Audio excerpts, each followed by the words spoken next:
નમો ભગવતે વાસુદેવાય. શ્રીમદ્ભાગવત મહાપુરાણ 10મો સ્કંદ 10મો અધ્યાય. યમલાર્જુનનો ઉદ્ધાર.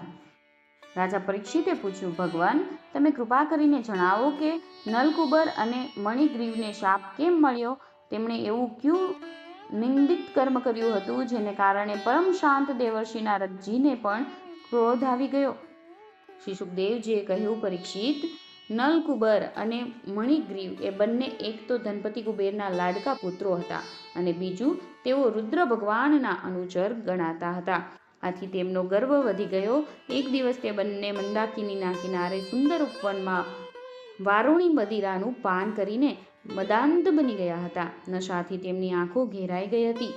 ઘણી બધી સ્ત્રીઓ તેમની સાથે ગીતો ગાતી પુષ્પોથી ભરપૂર ઉપવનમાં તેમની સાથે વિહાર કરતી હતી. તે સમયે કમળના ફૂલોથી ભરપૂર ગંગાજીના જળમાં તેઓ પ્રવેશ કરીને જેમ હાથી હાથણીઓ સાથે ક્રીડા કરે છે તેમ તે સ્ત્રીઓ સાથે ક્રીડા કરવા લાગ્યા. પરીક્ષિત, સંયોગવશ ત્યાંથી પરમ સમર્થ દેવર્ષિ નારદજી આવી ચડ્યા. તેમણે તે યક્ષકુમારોને જોયા અને સમજી લીધું કે આ અત્યારે મદોન્મત્ત થઈ ગયા છે. દેવર્ષિ નારદને જોઈને અપ્સરાઓ શરમાઈ ગઈ. શાપના ભયથી તેમણે તો પોતપોતાના કપડાં તુરંત પહેરી લીધા, પરંતુ આ યક્ષોએ કપડાં ન પહેર્યા. જ્યારે દેવર્ષિ નારદે જોયું કે આ દેવતાઓના પુત્ર થઈને શ્રીમદથી આંધળા અને મદિરાપાન કરીને ઉદ્ધત થઈ રહ્યા છે, ત્યારે તેમણે તેમના પર અનુગ્રહ કરવા માટે શાપ આપતા આ પ્રમાણે કહ્યું. નારદજીએ કહ્યું, જે લોકો પોતાના પ્રિય વિષયોનું સેવન કરે છે તેમની બુદ્ધિને સૌથી વધારે નષ્ટ કરનારા જો કોઈ હોય તો તે જ છે. શ્રીમદ અર્થાત ધન સંપત્તિનો નશો, હિંસા વગેરે રજોગુણી કાર્યો અને ખાનદાનીનું અભિમાન પણ તેનાથી વધીને બુદ્ધિને નાશ કરનાર નથી, કેમ કે શ્રીમદની સાથે સાથે તો સ્ત્રી, જુગાર અને મદિરા પણ રહે છે. ઐશ્વર્યના મદથી અને શ્રીમદથી અંધ બનીને પોતાની ઇન્દ્રિયોને આધીન રહેનારા ક્રૂર પુરુષો પોતાના નાશવાન શરીરને અજર અમર માની લે છે અને પોતાના સમાન પશુઓની હત્યા કરે છે. જે ભૂદેવ, નરદેવ, દેવ વગેરે નામોથી ઓળખાતા શરીરની અંતે શી ગતિ થશે? તેમાં જંતુઓ પડી જશે, પક્ષીઓ તેને ખાઈને વિષ્ઠા બનાવી લેશે અથવા તે બળીને ભસ્મ થઈ જશે. તેવા શરીર માટે પ્રાણીઓ સાથે દ્રોહ કરવામાં મનુષ્ય પોતાનો કયો સ્વાર્થ સમજે છે? આવું કરવાથી તો તેને નરકની જ પ્રાપ્તિ થશે. કહો તો ખરા, આ શરીર કોની સંપત્તિ છે? અન્ન આપીને જે જીવાડે છે તેની કે ગર્ભાધાન કરનાર પિતાની? આ શરીર તેને 9 મહિના પેટમાં રાખનાર માતાનું છે કે માતાને પેદા કરનાર નાનાનું?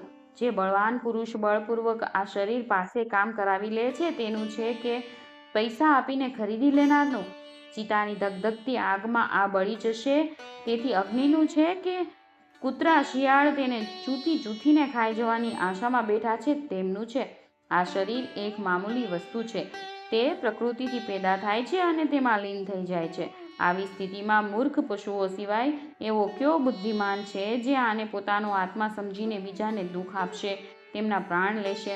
જે દુષ્ટો શ્રીમદથી આંધળા બની રહ્યા છે તેમની આંખ ખોલવા માટે દરિદ્રતા જ અમૂલ્ય અંજન છે, કેમ કે માત્ર દરિદ્રી મનુષ્ય જ પોતાની જેમ સર્વ પ્રાણીઓને સરખા જુએ છે. જેના અંગમાં એકવાર કાંટો વાગ્યો છે તે બીજા કોઈને તેવી પીડા સહેવી પડે એવું ઈચ્છશે નહીં, કારણ કે પીડા અને તેના દ્વારા થનારા વિકારોથી તે સમજે છે કે બીજાને પણ તેવી જ પીડા થાય છે.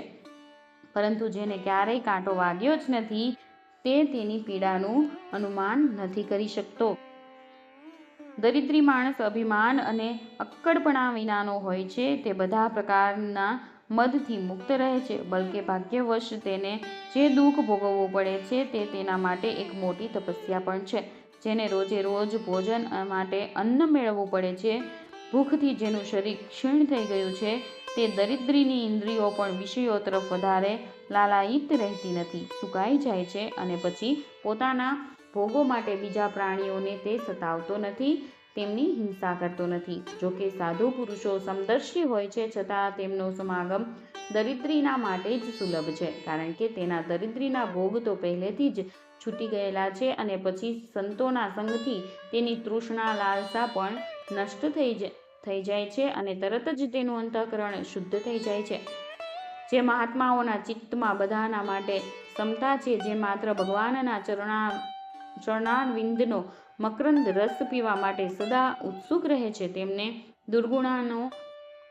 દુર્ગુણોના ભંડાર અથવા દુરાચારીઓની આજીવિકા ચલાવનારા અને સંપત્તિના નશામાં મશગુલ બનેલા દુરીજનોની શી જરૂર છે? તે તો તેમની ઉપેક્ષાને જ પાત્ર છે.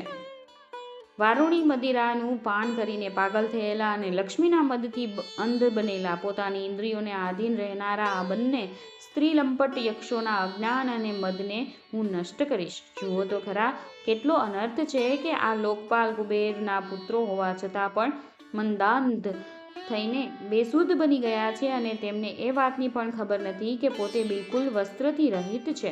તેથી આ બંને હવે વૃક્ષયોનીમાં જવા યોગ્ય છે. આવું થવાથી તેમને પછી આ પ્રકારનું અભિમાન નહીં થાય. વૃક્ષયોનીમાં જવા છતાં પણ મારી કૃપાથી આમને ભગવાનની સ્મૃતિ રહેશે અને મારા અનુગ્રહથી દેવતાઓના 100 વર્ષ પછી આમને ભગવાન શ્રી કૃષ્ણનું સાનિધ્ય પ્રાપ્ત થશે અને પછી ભગવાનના ચરણોમાં પરમ પ્રેમ પ્રાપ્ત કરીને આ પોતાના લોકમાં ચાલ્યા જશે. શ્રી સુખદેવજી કહે છે, દેવર્ષિ નારદના આ પ્રમાણે કહીને ભગવાન નરનારાયણના આશ્રમ પર ચાલ્યા ગયા. નલકુબર અને મણિગ્રીવ એ બંને એકી સાથે અર્જુન વૃક્ષ બનીને યમલાર્જુન નામે પ્રસિદ્ધ થયા.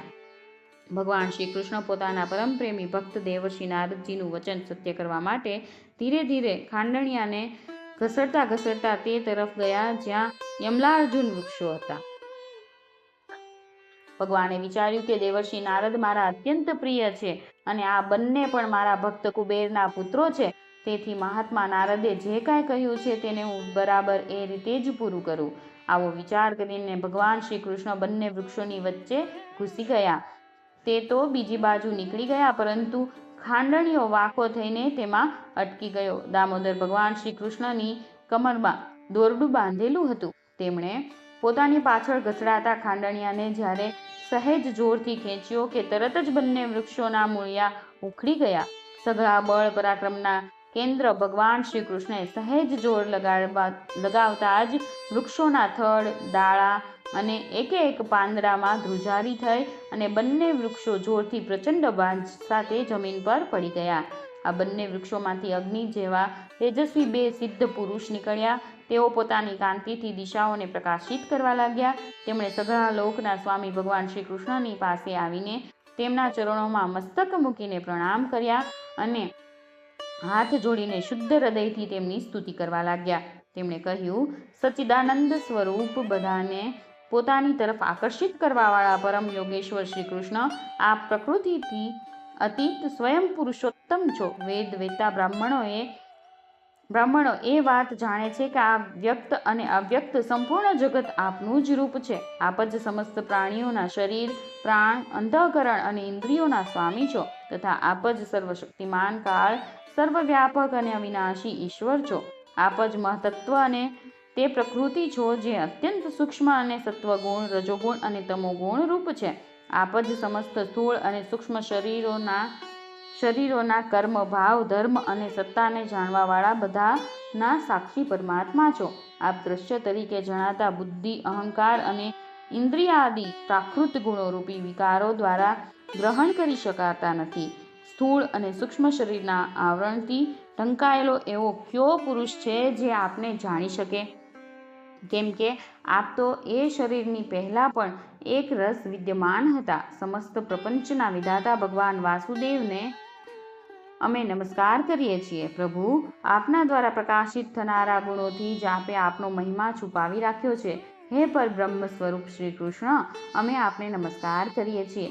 આપ પ્રાકૃત શરીરથી રહિત છો, છતાં સાધારણ દેહધારી પ્રાણીઓમાં કદી સંભવે નહીં તેવા આપના અતુલ પરાક્રમો દ્વારા તે શરીરોમાં આપના અવતારોનું અનુમાન કરી શકાય છે. પ્રભુ, આપ જ સમસ્ત લોકોની કામનાઓ પૂરી કરવા માટે, તેમના કલ્યાણ અને મોક્ષ માટે અત્યારે પોતાની સમસ્ત શક્તિઓ સહિત બળદેવજી સાથે અવતર્યા છો. હે પરમ મંગળ મૂર્તિ, આપને નમસ્કાર હો, નમસ્કાર હો. પરમ કલ્યાણ સ્વરૂપ આપને નમસ્કાર હો, નમસ્કાર હો. પરમ શાંત બધાના હૃદયમાં વિહાર કરવાવાળા યદુવંશ શિરોમણી શ્રી કૃષ્ણને નમસ્કાર હો. હે અનંત, અમે આપના દાસાનુદાસ છીએ, આપ અમારો સ્વીકાર કરો. દેવર્ષિ ભગવાન નારદજીના પરમ અનુગ્રહથી જ અપરાધ કરનારાઓને આપના દર્શન થયા છે. પ્રભુ, અમારી વાણી આપના ગુણાનુવાદ ગાવામાં, અમારા હાથ આપના સેવા કર્મમાં, અમારું મન આપના ચરણોનું સ્મરણ કરવામાં, અમારું મસ્તક આપના નિવાસરૂપ જગતને પ્રણામ કરવામાં અને અમારી દ્રષ્ટિ આપના પ્રત્યક્ષ શરીરરૂપ સત્પુરુષોનું દર્શન કરવામાં તત્પર રહો. શ્રી સુખદેવજી બોલ્યા, નલકુબર અને મણિગ્રીવે આ પ્રમાણે સ્તુતિ કરવાથી દોરડાથી ખાંડણિયા સાથે બંધાયેલા સુંદરતા અને મધુરતાના ભંડાર ગોકુલેશ્વર ભગવાને સ્મિતહાસ્ય કરતા તેમને કહ્યું. શ્રી ભગવાને કહ્યું, તમે લોકો લક્ષ્મીના મદથી અંધ બની રહ્યા હતા. હું પહેલેથી જ એ વાત જાણતો હતો કે પરમ દયાળુ દેવર્ષિ નારદે શાપ આપીને તમારું ઐશ્વર્ય ખતમ કરીને તથા આ પ્રમાણે તમારા ઉપર કૃપા કરી. જેમની બુદ્ધિ સમાન છે અને હૃદય પૂર્ણ રૂપે મને સમર્પિત છે તેવા સાધુ પુરુષોના દર્શનથી બંધન છૂટી જાય છે. જેમ સૂર્યોદય થતાં મનુષ્યના નેત્રોની સામે અંધકાર રહેતો નથી, તેથી નલકુબર અને મણિગ્રીવ તમે લોકો મારે પરાયણ થઈને તમારે ઘેર જાઓ. તમને સંસારના ચક્રાવામાંથી છોડાવનારા અનન્ય ભક્તિભાવની પ્રાપ્તિ થઈ ગઈ છે. શ્રી સુખદેવજી કહે છે, જ્યારે ભગવાને આ પ્રમાણે કહ્યું ત્યારે તે બંનેએ તેમની પરિક્રમા કરી વારંવાર પ્રણામ કર્યા. ત્યારબાદ ખાંડણિયાથી બંધાયેલા સર્વેશ્વરની આજ્ઞા લઈને તે લોકોએ ઉત્તર દિશા તરફ પ્રયાણ કર્યું. 10મા સ્કંધના પૂર્વાર્ધ અંતર્ગત નારદ શાપ નામનો 10મો અધ્યાય સમાપ્ત.